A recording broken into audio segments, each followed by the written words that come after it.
एक नहीं बनता ना। नमस्ते प्रणाम, मैं आपकी वंदना स्वागत करती हूँ सबके मनावे बैठी हैं शशि उपाध्याय के चैनल पे। आइए प्यारा सा ललनवा विवाह गीत लेके आए हैं। कैसे लगेगा कमेंट बॉक्स में बताइएगा। बहुत ही प्यारा बेटी विवाह की। बेटी विवाह गीत ललनवा बेटी बेटा दोनों में गाइए गाइए और सुनिए।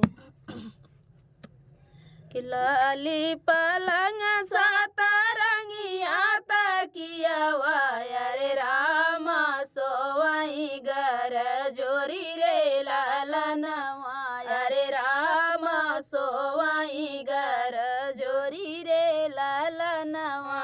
लाली पलंग सतरंगिया तकिया रे रामा सोवाई गर जोरी रे ललनवा अरे राम सोवाई गर जोरी रे ललनवा।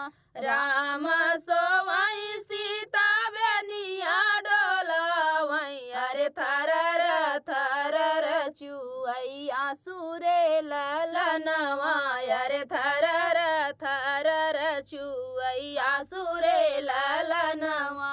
किया मोरी धाना हो माई सुधियाई अरे किया भाई काले हुआ के जून रे ललनवा अरे किया भाई काले हुआ के जून रे ललनवा।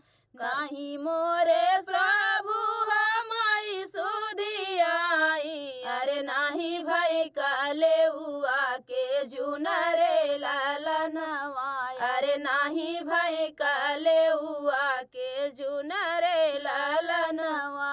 तोहरी नी माया प्रभु भैया गरिया वै अरे बहिनी बिरही बोलिया बोलै रे ललनवा अरे बहिनी बिरही बोलिया बोलै रे ललनवा।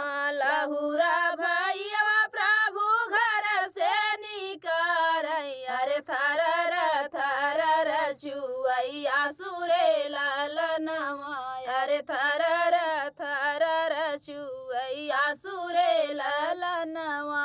माई के खेतब धाना ठीक दोपहरिया अरे बहिनी के ससुरे पठाइब रे ललनवा अरे बहिनी के ससुरे पठाइब रे ललनवा। लहुरा भैया धनाया लगे करई अरे दुनौ जाने रह भैया खेल रे ललनवा अरे दुनौ जाने रह भैया खेल रे ललनवा। तोहरी जमाया प्रभु पाकलया मवा अरे बहिनी बाड़ेरिया के कागरे ललनवा अरे बहिनी बाड़ेरिया के कागरे ललनवा।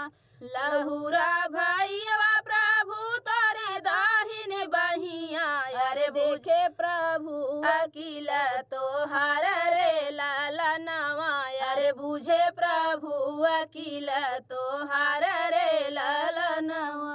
तो फ्रेंड बेटी विवाह गीत आप लोग